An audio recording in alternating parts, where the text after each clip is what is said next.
Hello students, in the last class I have explained you the two stanzas of the roadside stand. Now I will explain the next stanza of the poem. The third stanza is the heart to the scenery. The heart to the scenery wouldn't be my complaint, so much as the trusting sorrow of what is unsaid. Here far from the city, we make our roadside stand and ask for some city money to feel in hand, to try if it will not make our being expand and give us the life of the moving pictures promise that the party in power is said to be keeping from us that way. The poet here points out that damage to the scenic beauty is not his complaint. जो poet है वो ये इस stanza में ये कहता है कि ये जो सीनिक ब्यूटी है, जो शेड के पीछे माउंटेन्स वगैरह बने हुए हैं, इसको जो विलेजर्स ने, जो रूरल पीपल हैं, इन्होंने इसको जो स्पॉइल कर दिया है, वो मेरी कंप्लेंट नहीं है, मैं उसकी कंप्लेंट नहीं कर रहा हूँ. His grief is that the promises made to these farmers have never kept. Poet को इस बात का दुख है कि जो बड़े बड़े पॉलिटिकल लीडर्स आते हैं, बड़े बड़े लोग आते हैं, इन फार्मर्स से जो प्रोमिसेस करते हैं पर उनको पूरा नहीं करते हैं. They have made a stand very far away from city and want to get some money. उन्होंने, ये विलेजर्स हैं, इन्होंने शहर से दूर अपना स्टैंड बनाया है और सिर्फ इन्हीं का एक मेन ऑब्जेक्टिव है कि उन्हें इससे पैसा कमा सकें, कुछ पैसा मिले, उनके हाथ में कुछ कैश आ सके ताकि वो अपनी लाइफ को सुधार सकें. This money can improve their life. This money can give them life standard as promised in movies. जैसे कि मूवीज़ में, पिक्चरों में दिखाया जाता है, अच्छे अच्छे स्टैंडर्ड ऑफ लिविंग, सब चीज़ें इंजॉय करते हैं, लोगों के पास क्या क्या फैसिलिटीज़ हैं, तो उन मूवीज़ में उन चीज़ों को देख के उनका भी दिल करता है कि वो भी ये सारी फैसिलिटीज़ को इंजॉय कर सकें. और बड़े बड़े जो लीडर आते हैं इनसे प्रॉमिस करते हैं, पर कोई भी, जब इलेक्शन के समय तो सब आते हैं और प्रॉमिसेस करते हैं, पर उनको कोई पूरा नहीं करता है. It is said that the party in power is not providing this types of facilities. और ये उन्हें, पोएट को इस बात का दुख है कि जितने भी बड़े लोग हैं प्रॉमिसेस करने के बावजूद भी इनको कोई भी सुविधाएं प्रोवाइड नहीं करवाते हैं. Fourth extract is, it is in the news that all these pitiful kin are to be bought out and mercifully gathered in to live in villages next to the theatre and the store, where they won't have to think for themselves anymore, while greedy good doers, beneficent beasts of prey, swarm over their lives, enforcing benefits that are calculated to soothe them out of their wits, and by teaching them how to sleep, they sleep all day, destroy their sleep at night the ancient way. This is, a poet says, this is in news that these poor people will be moved mercifully to the villages next to theatre and market. Poet ये कहता है कि ये सुनने में ये आ रहा है कि ये जो पुअर, जो ये जो गरीब लोग हैं, इनको, इनके विलेजेस वगैरह को, इनसे इनकी ज़मीन एक्वायर कर ली जाएगी और इनकी जगह पर थिएटर और बड़े बड़े मार्केट्स बना दी जाएंगी. They need not to be worry for anything there. और उनसे ये बड़े बड़े जो लोग हैं, जो उनसे आके कहते हैं कि आपको परेशान होने की ज़रूरत नहीं है, हम आपकी ज़मीन ले रहे हैं तो बदले में आपको काफ़ी पैसा देंगे. Some greedy will try to get advantage of their lives. और कई जो लालची लोग हैं वो उनकी इस कमजोरी का फ़ायदा उठाते हैं कि ये जो इलिटरेट लोग हैं या गरीब लोग हैं, इनकी इस कमी का फ़ायदा उठाने की कोशिश करते हैं। उनसे वायदे करते हैं कि देखो तुम्हारे गांव के पास ही थिएटर भी बन जाएगा, बड़ी बड़ी मार्केट भी बनेगी। They will befool these innocent and ignorant people. वो लोग इन इनोसेंट और भोले भाले और अज्ञानी जो लोग हैं गांव के, उनको बेवकूफ़ बनाते हैं। They will do everything to exploit them and to make their lives miserable again. बड़े बड़े वायदे करते हैं और इस तरीके से उनका शोषण करते हैं और उनकी लाइफ को और ज़्यादा दुखी बना देते हैं।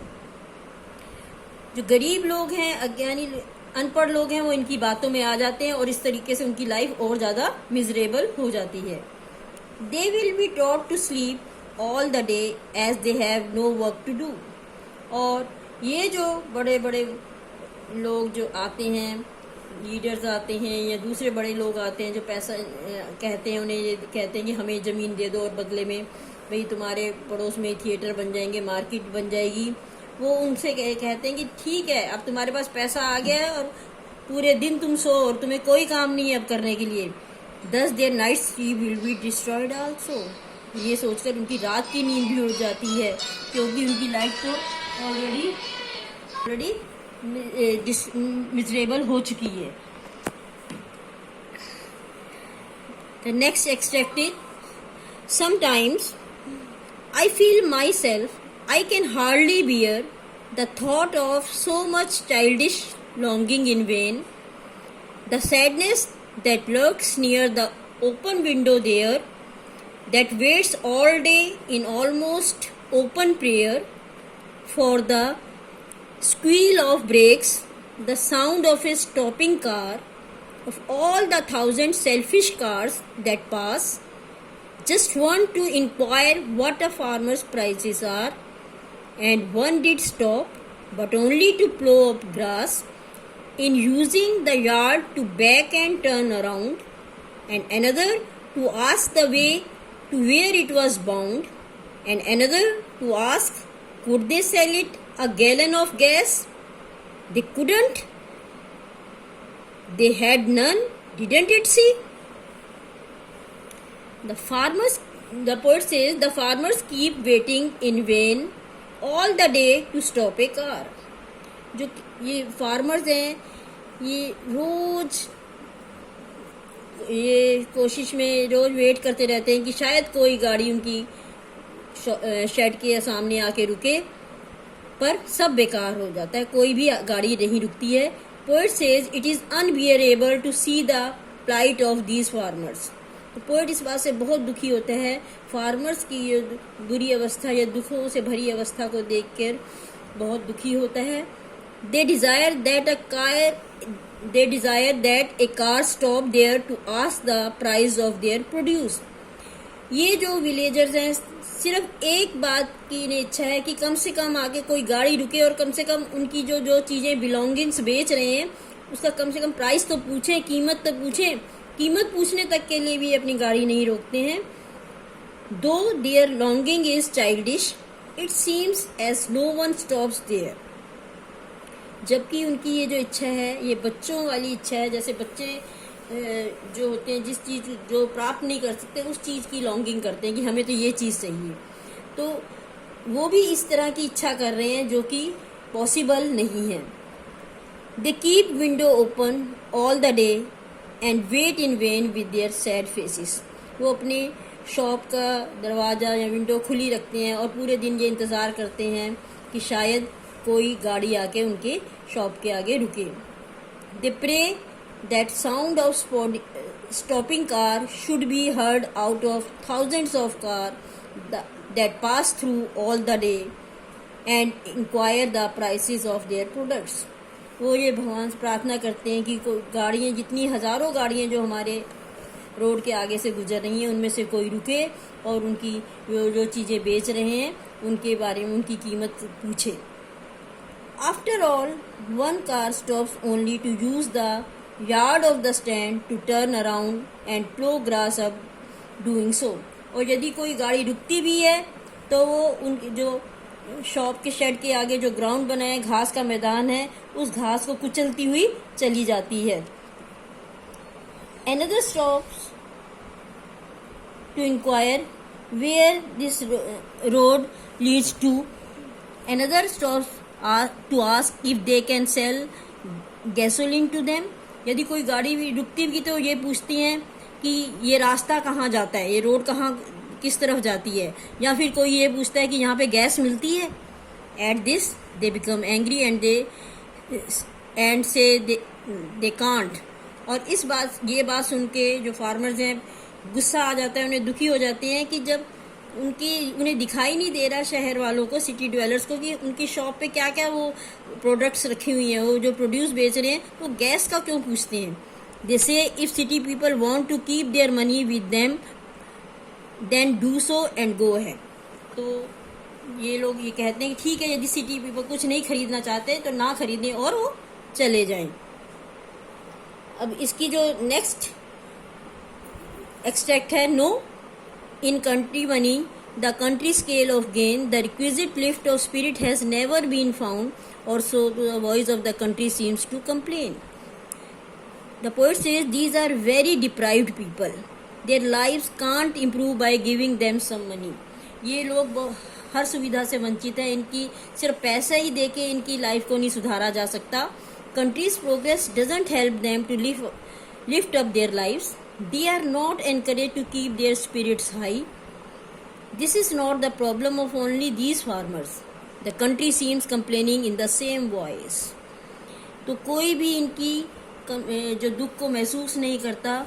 ये इन फार्मर्स की जो प्रॉब्लम है वो अपनी हमेशा यही कंप्लेंट करते रहते हैं कि कोई हमारी हेल्प करने के लिए आए. I can't help owing the great relief it would be to put these people at one stroke out of their pain, and then next day as I come back into the scene, I wonder how should like you to come to me and offer to put me greatly out of my pain. Poet personally feels that he would be very relieved if some put these farmers out of pain at one stroke. Poet ये personally feel करता है कि कोई ऐसा व्यक्ति आए और एक ही झटके में इन फार्मर्स की सारी परेशानियों को दूर कर दे. स्ट्रोक मीन्स एक ही झटके में. When poet would return to these farmers next day, they offer help to the poet. These would be very helpful to get out of pain caused by the plight of farmers, meaning that poet would be very happy with this. तो poet कहता है कि मैं बहुत खुश होऊंगा यदि कोई आए और एक ही झटके में इनकी सारी प्रॉब्लम्स को खत्म कर दे. Now, it is the end of the poem. Thank you.